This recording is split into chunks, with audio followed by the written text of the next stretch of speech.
So bone and joint infections में सबसे पहले ऑस्टियोमाइलाइटिस करेंगे जिसमें दो पार्ट्स हैं, एक एक्यूट है और एक क्रॉनिक है। So what is osteomyelitis is that it is an infection of the bone and bone marrow by a pyogenic organism. अब ये पायोजेनिक ऑर्गेनिजम्स कौन कौन से होते हैं? Usually more than 90% of the times osteomyelitis में इट इज स्टाफ। तो हमें पता है स्टाफ के लिए बेहतरीन कवरेज हम देते हैं पेनिसिलिन्स के साथ। ठीक है। सो इसमें हमारे पास acute है, chronic है। Acute is an active infection and it usually occurs in children before necrosis develops, because necrosis of course is a chronic process. So it's a long standing infection with a necrotic bone जिसको sequestrum कहते हैं, and new bone formation जिसको involucrum कहते हैं। तो pathology इसकी क्या है? ऑस्टियोमाइलाइटिस 3 राउट से फैल सकता है। हेमाटोजेनस स्प्रेड जो कि मोस्ट कॉमन है, कि ब्लड के थ्रू कर रहा है। फिर डायरेक्ट इनोकुलेशन है। फॉर एग्जांपल अगर फ्रैक्चर हो गया है और फ्रैक्चर के साइड से बैक्टीरिया एंटर कर गया है, तो डायरेक्ट इनोकुलेशन होती है। इस वजह से ऑस्टियोमाइलाइटिस हमने कुछ फ्रैक्चर्स में एज अ साइड इफेक्ट पढ़ा था, एज अ कॉम्प्लिकेशन पढ़ा था। एंड देन कंटिग्यूअस स्प्रेड, ठीक है, फ्रॉम रीजनिंग रीजन, जो रीजन में जो साइट्स हैं, कॉमन जो साइट्स हैं, this is the metaphysis of the long bones. ठीक है। So this is the tibia, the femur and the humerus, right? These are the main long bones जिसमें जिसके मेटाफिसिस में ऑस्टियोमाइलाइटिस होता है। सो एम्फोमाइलाइटिस, एम्फर मेटाफाइसिस। ठीक है। उसके बाद हमारे पास जो कॉमनेस्ट मोस्ट ऑर्गेनिज्म है दैट इज स्टाफ ए। ठीक है। स्टाफिलोकोकस ऑरिस। तो क्लिनिकल जो फीचर्स हैं इसका ये है कि ऑस्टियोमाइलाइटिस एक्यूट की अगर हम बात करेंगे तो ऑफ कोर्स उसमें होगा फीवर, होगा रेडनेस, होगी पेन, होगी स्वेलिंग, होगी राइट, टेंडरनेस होगी। ठीक है। फीवर, मलेज, मलेज भी होगा, ल्यूकोसाइटोसिस, रेड्यूस्ड ईसीआर और सीआरपी, ये तो बेसिकली इन्वेस्टिगेशंस में है।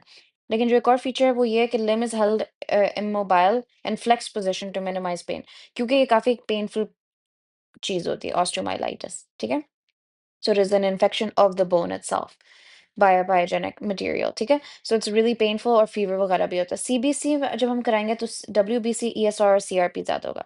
अच्छा, और हम क्या कर सकते हैं? ये तो ब्लड वर्क है, और क्योंकि ये एक एक्टिव इन्फेक्शन है तो ऑफ कोर्स ये रिफ्लेक्ट हो रहा है। एक्सरे में हमें क्या क्या नजर आएगा? एक्सरे में of course because acute infection है, फर्स्ट 10 to 14 days में कुछ भी नहीं नजर आएगा, नॉर्मल होगा। लेकिन उसके बाद क्या होगा? क्योंकि ऑस्टियोमाइलाइटिस बोन को अंदर से खा रही है, the bacteria is eating away at the bone. It'll show bone rarefaction or thinning. और thinning की वजह से lytic areas बन जाएंगे, and इसको periosteal reaction भी कहेंगे। ठीक है। So lytic reaction, जब if this is the ostium, तो periosteum is the layer that's surrounding it. Of course इसका reaction होगा तो वो bone तक जाएगा। So periosteal reaction नजर आएगा, lytic lesions नजर आएंगी, and the bone rarefaction. MRI is the investigation of choice because ये detect करता है marrow को edema को। तो ये मैरो के एडिमा को डिटेक्ट करता है early. So MRI is the investigation of choice. And then हम ब्लड कल्चर भी कर सकते हैं या एस्पिरेशन कर सकते हैं, जो कि गोल्ड स्टैंडर्ड है। So this these are two different things. Investigation of choice is MRI, but the gold standard is always going to be blood culture और एस्पिरेशन फॉर कल्चर, क्योंकि इसमें हमारे पास जब हम ब्लड कल्चर करेंगे तो स्टाफ ओरीज मिलेगा। अब हम मैनेजमेंट अगर देखेंगे तो of course we need to give IV antibiotics for the first 2 weeks and then oral for 4 to 6 weeks। While we waiting for the culture तो हम एम्पिरिकल एंटीबायोटिक्स देंगे एंड देन हम मॉडिफाई कर जाएंगे कल्चर के लिए। तो जो कॉमन चॉइसेस हैं, फ्लूक्लोक्सिलिन है। तो flucloxacillin is basically a penicillin. cephalosporins हो सकते हैं जो कि हमें बोथ पॉजिटिव और नेगेटिव का कवरेज देगा, एंड जेंटामाइसिन जो कि सिर्फ नेगेटिव का कवरेज देगा। फिर हम क्या करेंगे? हम ड्रेन करेंगे एब्सेस को और डिब्राइड करेंगे नेक्रोटिक बोन का। इसका क्या मतलब है? कि हमें पता है कि ऑफ कोर्स वहां पे एक हमने कहा था ना, फ्लक्चुएंट स्वेलिंग बन गई है, टेंडरनेस है, स्वेलिंग है, तो स्वेलिंग को हम ड्रेन करेंगे। फिर स्प्लिंटेज करेंगे ताकि कंट्रैक्चर ना हो, एंड देन क्रॉनिक केसेस में हम स्क्वीज सीक्वेस्ट्रेक्टमी कर लेंगे, where we remove the dead bone, and saucerization जिसमें हम एक सॉसर शेप बना देते हैं जो कि बोन हीलिंग को फैसिलिटेट करता है। ठीक है। इसकी क्या कॉम्प्लिकेशन है? वो क्रॉनिक में कन्वर्ट हो सकता है। सेप्टिक आर्थराइटिस हो सकता है, कि बोन में तो ऑस्टियोमाइलाइटिस था, राइट, लेकिन ये अब जॉइंट स्पेस में जब आ जाता है तो सेप्टिक आर्थराइटिस हो सकता है। इससे बोन इतनी लिटिक क्योंकि हो रहा है तो पैथोलॉजिकल फ्रैक्चर भी हो सकता है। और मेटाफिसिस में ये होता है, उसके नीचे नीचे ही फिसिस होता है बच्चों में। तो फिसिस को अगर डैमेज हो तो ग्रोथ प्लेट डैमेज हो जाती है in the children. Chronic osteomyelitis is dead bone fragment जिसको सिक्वेस्ट्रम कहते हैं, न्यू बोन अराउंड इट इन्वॉल्क्रम। ठीक है। सो इन्वॉल्क्रम जो न्यू बोन यहाँ पे बन रही है, सिक्वेस्ट्रम इसके यहाँ पे जो हॉलो है, एंड देन ये क्लोएका है जो कि इसको ओपनिंग फॉर द पस ड्रेनेज है, ठीक है? क्रॉनिक में हमारे पास स्टाफ मोस्ट कॉमन है, लेकिन इसमें अगर सेक्सुअली एक्टिव इंडिविजुअल्स हैं, तो उसमें जो ऑर्गेनिज़म्स होते हैं दोज़ दैट इज़ नाइसीरिया गोnorrhea, ठीक है? अम सॉरी ये मैं गलत बता दिया था, ये this is for septic arthritis. जो स्टाफ है वो है, लेकिन इसके साथ-साथ हमारे पास ये पीज़ में स्यूडोमोनास है एंड प्रोटीएस है, ठीक है? फिर और माइकोबैक्टीरियम ट्यूबरकुलोसिस भी होता है, लेकिन सबसे ज़्यादा कॉमन जो याद रखने वाला है वो वही है जो एक्यूट क्रॉनिक में कन्वर्ट हो जाता है तो स्टाफ है। इसमें हमारे पास सियरनी मैटर क्लासिफिकेशन होती है कि क्रॉनिक जो ऑस्टियोमाइलाइटिस है उसको कैसे हम क्लासिफाई करते हैं।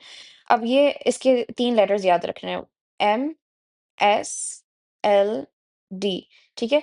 अम, अच्छा इसका क्या-क्या सीन है कि जो स्टेज 1 है वो मेडुलरी होता है, तो सिर्फ़ मेडुला और ये सिर्फ़ सेंट्रल रीजन अफ़ेक्टेड है, एंडोस्टियल रीजन। फिर जो स्टेज 2 है वो सुपरफिशियल है कि हमारे पास सरफेस एज़ फॉर जो सुपरफिशियल रीजन है सिर्फ़ वो अफ़ेक्टेड है। स्टेज 3 क्या है कि लोकलाइज़्ड है, कि हमारे पास लोकलाइज़्ड है और ये देखो सीक्वेस्ट्रम बन रहा है। और लास्ट में ये होगा डिफ्यूज़ होगा, इसमें हमारे पास फुल थिकनेस इन्वॉल्वमेंट हो जाती है और बोन इनस्टेबल हो जाता है। इन तीनों में बोन अभी भी स्टेबल रहती है, लेकिन आखिरी जो फोर्थ स्टेज है इसमें इंस्टेबिलिटी हो जाती है। इसके जो ट्रीटमेंट है वो ये है कि हम लॉन्ग टर्म एंटीबायोटिक्स देते हैं 8 वीक्स के लिए, ठीक है? जिसमें वही हम हमारे वो चॉइसेस होते हैं जिसमें फ्लोकॉक्स देखिए पेनिसिलिन हम देंगे, सेफलोस्पोरिन देंगे एंड हम जेंटामाइसिन भी दे सकते हैं। फिर हम surgical debridement and removal of the sequestrum, क्योंकि इसमें सिक्वेस्ट्रम है तो सिक्वेस्ट्रम को रिमूव करना सर्जिकल डिब्राइडमेंट है और हमने इसको कवर करना है तो बोन ग्राफ्ट या फ्लैप यूज़ कर सकते हैं। और अगर बहुत ज़्यादा क्रॉनिक डिजीज़ है तो ऑफ कोर्स एम्पुटेशन भी हमें कंसिडर करना पड़ेगा। Next we have septic arthritis या पायोजेनिक आर्थराइटिस, जो कि इन्फेक्शन है जॉइंट कैविटी में पायोजेनिक ऑर्गेनिज्म से जिसकी वजह से कार्टिलेज डिस्ट्रक्शन हो जाता है। तो इसकी भी 3 वही वाली चीज़ें हैं। ऑस्टियोमाइलाइटिस की वजह से हो सकता है व्हिच इज़ कंटीग्यूअस स्प्रेड, हेमाटोजेनस हो सकता है एंड डायरेक्ट इनोकुलेशन होता है। इसमें जो मैं बात बता रही थी ना कि इसमें भी स्टाफ और ये मोस्ट कॉमन है, लेकिन जो सेक्सुअली एक्टिव लोग हैं उसमें नाइसीरिया गोnorrhea हो सकता है और इन्फेंट्स में, ठीक है, H influenza and then strep B, right? ए यहाँ पे आ गया, बी यहाँ पे आ गया, नाइसीरिया और एच वो है। तो ये जॉइंट का पेन है, तो जॉइंट में पेन स्वोलन इमोबाइल जॉइंट हो जाता है, तो जॉइंट के अंदर एक फ्लक्चुएंट स्वेलिंग बन जाती है और इस फ्लक्चुएंट स्वेलिंग के अंदर फ्लूइड भर जाता है जो कि एस्पिरेट करना पड़ जाता है और क्योंकि ये पायोजेनिक है तो फीवर और मलेज भी होगा और hip and knee joint most commonly infected है and the limb is held in a position of comfort flexed. याद रखो हमने एक्यूट माइलाइटिस में भी ये कहा था कि हम फ्लेक्स पोजीशन में जो बंदा होगा वो जॉइंट को रखेगा। इन्वेस्टिगेशन हमारे पास जो गोल्ड स्टैंडर्ड है वो ये है कि हम जॉइंट एस्पिरेशन कर लेते हैं, इससे हम कल्चर कर लेते हैं एंड पस को हम एक्सट्रैक्ट करते हैं, उसका कल्चर कर लेते हैं। एक्स-रे में हमें क्या नज़र आएगा कि पहले तो ऐसे है ना कि इसके अंदर लेट्स से पस भर गई है, तो जॉइंट वाइडनिंग होगी, ठीक है? लेकिन जब वो आहिस्ता-आहिस्ता क्लियर होगा, तो बाद में ये नैरो हो जाएगा, ठीक है? और इसमें जो लैब्स होंगी, वो भी वही होगी WBC, ESR and CRP raised होगा। मैनेजमेंट इसकी सर्जिकल इमरजेंसी इसको हमने प्रॉम्प्टली ड्रेनेज करना है एंड आईवी एंटीबायोटिक्स देंगे। ये भी हम फ्लॉक्सासिलिन देंगे, कोई एंटीबायोटिक जो देंगे वो भी पेनिसिलिन होगा एंड सेफ्ट्रायाक्सोन देंगे जो कि सेफालो सॉरी इसमें सेफ्ट्रायाक्सोन देंगे।